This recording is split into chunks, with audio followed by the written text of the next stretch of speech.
Fala rapaziada, como vocês estão? Eu espero que bem, mano, porque eu tô de boa. Mesmo resfriado, eu ainda tô de boa. Porque eu vim trazer aqui mais uma obra top pra vocês. Sem mais demora, bora! A história começa na capital do reino Antares, em chamas. Monstros gigantes rugindo e pisoteando soldados humanos. Logo ali, o rei Caça diz que o seu exército de milhões de homens estão sendo atacados por monstros invocados por seus inimigos. Eu diria que estão sendo massacrados, sabe? Me ajuda aqui, pô! Um dos soldados diz que 200 mil homens já morreram e 300 mil estão feridos com magias de efeito em área. Mas o rei diz que mesmo eles tendo muitas baixas, esse será o fim dos demônios que ousaram atacar e destruir seu reino. Você é o bichão mesmo, hein, doido? O rei demônio também será destruído por heróis de verdade. Um dos soldados diz que foi tudo graças à sabedoria infinita da majestade Caxas. Puxa saco! Então a cena muda para o centro do palácio demoníaco do rei demônio. O herói Alex, que ali estava, grita que os feitos de maldade do rei demônio acabam ali e que ele vai voltar para as sombras de onde ele veio. Seu rei demônio desgraçado. Sai daqui, seu demônio, morre! Morre, cachorro, morra! Ele que diz. Sei. O rei demônio Rapenhart, que eu vou abreviar para Rapen, imperador de Antares, está sentado no seu trono todo tranquilo. Logo depois, o santo da espada Cyrus diz que ele mesmo vai matar o rei demônio e apagar a mancha sombria da história desse reino. O rei demônio, ainda tranquilão, mas sério, diz que é uma pena um império construído com tanto trabalho duro ser destruído. E ele faz uma pergunta de por que está dizendo que existe uma mancha no lindo império de Antares. E Antares é um lugar normal como todos os outros, e que o sol nasce pela manhã e a lua se ergue à noite. Respondendo vigorosamente, o Rei dos Punhos grita que o Império das Trevas dele é responsável pelo surgimento dos monstros. E se o Rei Demônio sumir, os monstros também sumirão. Rapaziada, se liga nesse personagem, ele é fundamental para essa história. O prota pensa que a culpa é de alguns demônios por agirem igual aos humanos, que roubam, saqueiam, empilham. Só porque ele os ensinou algumas táticas, eles não precisavam agir de acordo. Caralho, prota, você ensinou o errado, mano. E ele não vê problema nenhum de ter construído um império com demônios. Saindo do seu estado tranquilo, ele pergunta se os 4 reis celestiais dele foram derrotados. O santo da espada diz que sim, e o orc sujo não foi páreo para a espada dele. Lá ele, Rapen bravo, grita: Me fala! Eu não errei nada! 100% eu acertei! Eu queria que tivesse um erro pra eu estar gritando agora! Eu queria! Logo em seguida, ele pensa que por mais que os orcs se pareçam selvagens, eles eram uma raça pacífica e eles vivem apenas de coleta e caça. E tá lá o orc fofinho: Sim, senhor Rapen, por favor, aceite nosso presente. E ele continua: e pensar que eles seriam tratados como monstros, mesmo que sempre tenham lutado apenas para proteger os fracos. Mas também é verdade que eles são sujos e não costumam tomar banho. O Teslon zomba dos 4 reis celestiais e diz que o monstrengo filhoso, o Troll, também já pagou por seus pecados. De novo, o Rapen pensa que até mesmo o Guru Atilka já voltou para os braços da Mãe Terra. Que os Trolls são uma raça feia, mas eles vivem em prol da natureza e de elevar seus espíritos. Agora é a vez da Santa Ellen, dizendo que o anão malvado que adorava o Deus das Sombras também foi de Éfiro. O prota põe a mão no rosto e diz: ai ai. E até o anão morreu, e ele se pergunta quando foi que o deus do anão Alpote se tornou deus das sombras. E o prota diz que os humanos são arrogantes e ignorantes, por tratarem os outros deuses que eles não conhecem como malignos, e os outros seres como monstros, só porque eles não estão dentro de suas bolhas ideológicas. Isso eu concordo, prega igualdade, mas quando alguém não concorda com sua visão de mundo, chama o outro lado de extremistas. Dá pra entender não, viu?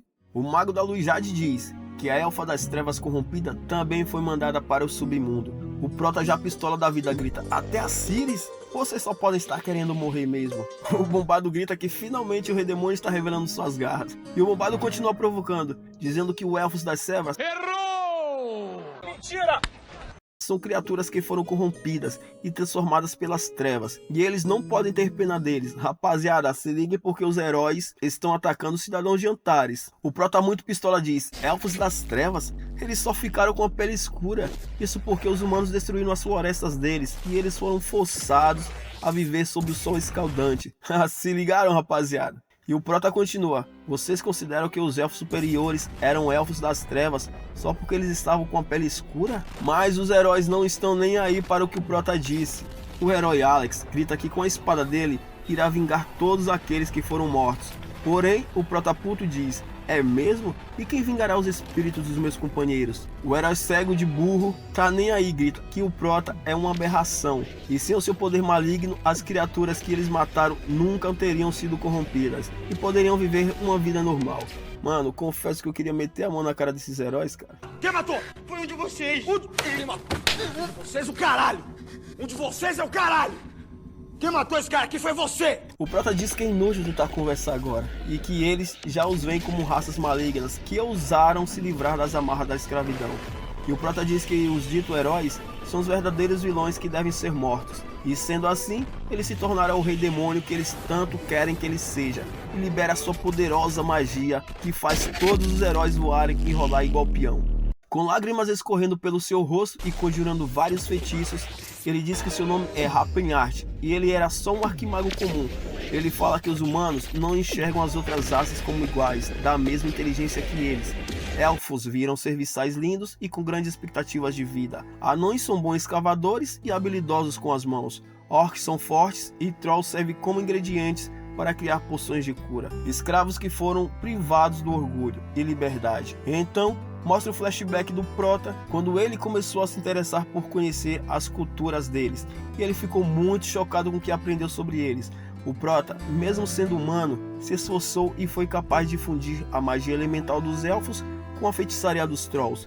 E, pela primeira vez, uma magia de 10º circo foi usada. E então, seus valores e costumes mudaram. E dali por diante, ele não pôde só ficar parado e começou a salvar aqueles que tinham sido escravizados pelos humanos. Contudo, quanto mais o seu território aumentava, mais difícil era se esconder dos humanos, e então começaram a ser atacados por cavaleiros humanos, portando lanças e espadas. Os humanos continuaram atacando, destruindo, pilhando, avançando, e eles só puderam reagir depois de já terem sido atacados. E antes que eles percebessem, suas terras já estavam sendo tomadas, e foi assim que surgiu Antares, uma nação formada por várias raças diferentes, mas que não discriminava os humanos, acreditando que todas as raças inteligentes pudessem viver em paz. E eles nunca ergueram uma espada contra os humanos, e esse foi o resultado. E mesmo quando o povo dele gritava dizendo que Antares era um bom lugar para viver, esses gritos foram tomados como magia das trevas do rei demônio, e o exército composto por ogros e goblins deve ter parecido assustador aos olhos dos humanos, mas matar seus amados companheiros por causa disso é inaceitável. Eu também concordo. E o Prota continua: como rei, também é seu dever proteger sua nação. E se existe uma lei que permite que eles, os humanos, entrem na sua nação para exterminá-los, ele acabará com essa lei e criará uma nova. O Prota, vendo o herói Alex no chão, diz que ele pode ter recebido o título de herói por conseguir usar espadas e magias. Mas a verdade é que ele nunca masterizou nada, ou seja, rapaziada, nunca se especializou em uma única coisa. E por tentar aprender várias coisas, foi o que fez ele ser derrotado. E ainda em prantos por seus subordinados, o Prota pensa que é só nas histórias que os heróis sobrevivem no fim. Mas no mundo real, vence quem for o mais forte. Logo depois, o Prota olha para o único que ficou de pé, o Rei dos Punhos, rapaziada.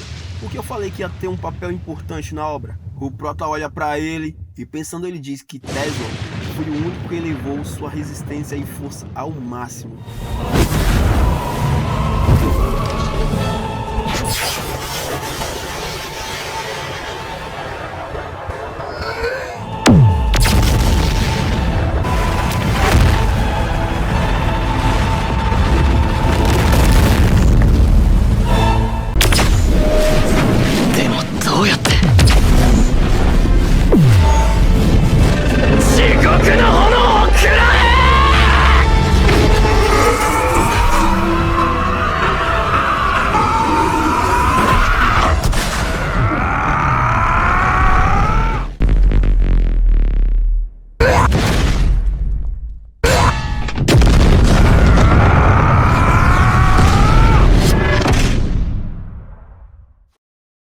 O golpe de Tesla é tão forte, rapaziada, que acerta em cheio a cabeça do Prota. O Prota ainda provoca, dizendo com a voz trêmula, se isso é tudo que o Tesla tem, que ele se protegeu com magia. Tesla, ainda ingênuo, acredita que o Prota tá bem e responde que não esperava menos do Rei Demônio. Mas ele sabe que vários ossos do corpo dele foi quebrado, e se continuar assim ele vai de base. E ele sabe que agora só tem que derrotar o Rei dos Punhos, mas parece ser impossível.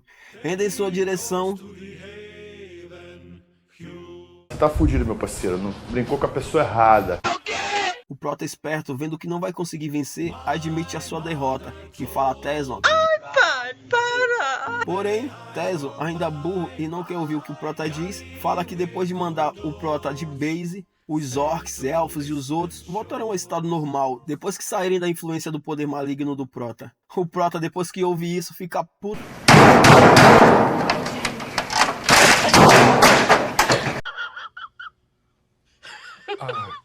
Em reflexão, ele diz que não vai se render para alguém assim, ou seja, o cara é burro mesmo. Você é burro, cara, que E loucura. o Prota pensa, Como você é burro. voltar ao estado normal? Isso aí que você disse é tudo burrice. Está dizendo que eles nasceram para serem escravos? Não consigo gravar muito bem o que você falou porque você fala de uma maneira burra. É verdade. Então ele saca um objeto e diz que o artefato que ele está segurando é mágico e que ele o encontrou em ruínas antigas, o olho do espaço-tempo. E a magia contida no artefato é tão complexa que nem mesmo ele, um arquimago que alcançou o 10º circo, foi capaz de decifrar. Furioso da vida, Tesla grita. O Prota diz que é feitiço de regressão do espaço-tempo, uma magia que manda o usuário de volta no passado. Ele pensa que não sabe se vai funcionar, mas essa é a única chance. Então ele ativa o artefato e diz: eu vou conseguir te vencer, Rei dos Punhos. Tesla furioso sai numa arrancada braba para tentar impedir. O Prota diz que não pode e não vai morrer assim. Então, o punho de Tesla colide com o artefato e o Prota, e uma esfera de magia surge entre os dois e cabum!